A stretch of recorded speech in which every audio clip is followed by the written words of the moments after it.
আমাদের পরিচয় আমরাও বাঙালি, তারাও বাঙালি, আমাদের ভাষাও বাংলা, তারাও বাংলা। কিন্তু 47 যখন দেশ স্বাধীন হয়েছে, আমরা হয়েছি পাকিস্তান, তারা হয়েছে হিন্দুস্তান। কি কারণ? একই ভাষাভাষী, তারা কেন হিন্দুস্তান, আমরা কেন পাকিস্তান? আমরা ভাষার কারণে, বাঙালি জাতি হওয়ার কারণে আমরা 47 সালে পাকিস্তান অর্জন করি নাই, পাকিস্তানের অংশ হয়েছে মুসলমান হওয়ার কারণে। কিসের কারণে? আমাদের উৎপত্তি হলো ইসলাম। 1947 দেশ যখন স্বাধীন হয়েছে, আমরা তখন পূর্ব পাকিস্তান, কিন্তু পশ্চিম পাকিস্তান। সংক্ষেপে বলতে চাই, লম্বা চড়া ইতিহাস। পশ্চিম পাকিস্তান আমাদের সঙ্গে বৈষম্যমূলক আচরণ করেছে।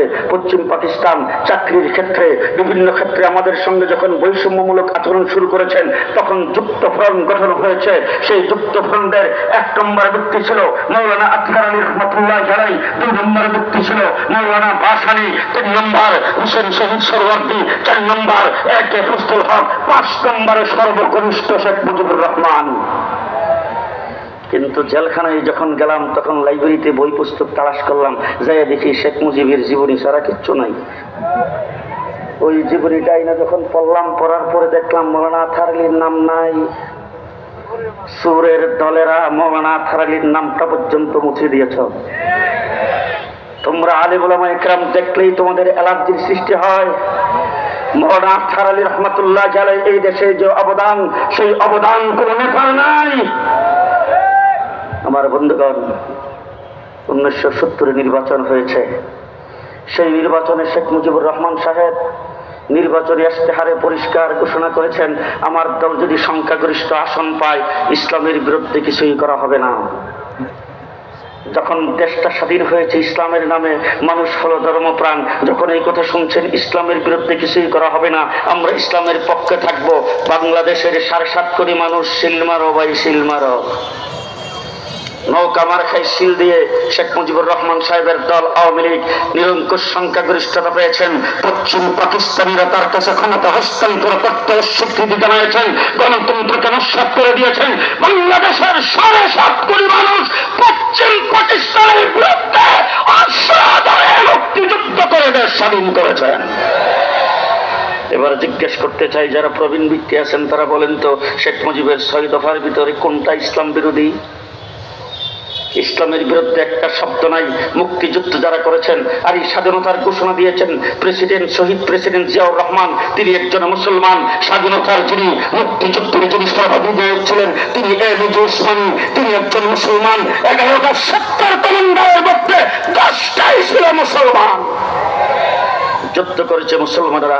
ছোট ছিলাম, আমার বাবা ছিল মক্তবের একজন কারি সাহেব, মক্তবের একজন শিক্ষক। মুক্তিযুদ্ধরা আসতো আমার বাবার কাছে, যারা মক্তবে লেখাপড়া করেছেন তারা এসে আমার বাবার কাছে দোয়া চাইতেন। আমার আব্বারে দেখছি মাথায় হাত দিয়ে তাদের জন্য দোয়া করতেন। আমি মেজর জলিল সাহেব হযরত হাফিজ হুজুরের মুরিদ হয়েছিলেন, তিনি তারাকে নিয়ে একবার এক সফরে যাচ্ছি, পাশাপাশি সিটে বসা। তাকে জিজ্ঞেস করেছিলাম, জলিল ভাই একটু মুক্তিযুদ্ধের স্মৃতিচারণ করেন। তিনি তখন বলছিলেন, আমরা যখন মুক্তিযুদ্ধ করতেছিলাম, প্রচন্ড থেকে যখন লড়াই চলছিল, ওই অবস্থায় যখন মসজিদ থেকে আজান হতো, তখন আমরা অর্ধেক জামাতের সাথে নামাজ আদায় করতাম আর অর্ধেক যুদ্ধ করত। দেশ স্বাধীন করেছে কারা? আস্তে করে নাচতে। কারা দেশ স্বাধীন করেছেন? মুক্তিযুদ্ধ করে দেশ স্বাধীন করেছেন মুসলমানেরা। শেখ মুজিবুর রহমান সাহেব পাকিস্তানি বন্দী ছিলেন, তিনি যখন সেখান থেকে ছাড়া পাইছেন সরাসরি বাংলাদেশে আসছেন। তো উনি গেছেন সর্বপ্রথম লন্ডন, সেখানে যে একটা পেটিশন নিয়েছেন। এরপর আসছেন দিল্লি, আইসা ইন্দিরা গান্ধীর সঙ্গে বৈঠক করে ওই জায়গা থেকে আরেকটা চিরকুট নিয়েছেন। তিনি বাংলাদেশে এসে ধর্মনিরপেক্ষতাবাদ কায়েম করেছেন। পরিষ্কার ভাষায় বলতে চাই, ধর্মনিরপেক্ষতাবাদের জন্য মুক্তিযুদ্ধ হয় নাই। আজকে বাংলাদেশে ধর্মনিরপেক্ষতাবাদের কবর হয়েছে।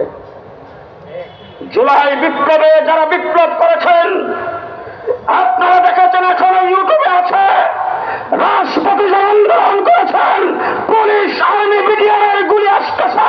এই অবস্থায় যখন মসজিদ থেকে আজান হয়েছে, সাথে সাথে রাষ্ট্রপতি জামাতের সাথে নামাজ আদায় করেছেন। সেই বিপ্লব যেই ছাত্ররা জয় বাংলার পরিবর্তে নারায়ে তাকবীর স্লোগান দিয়ে করেছেন, সেই ছাত্র জনতা, আবাল বৃদ্ধ বনিতা, বাংলাদেশের সমস্ত রাজনৈতিক দল ঐক্যবদ্ধ হয়ে যে বিপ্লব হয়েছে,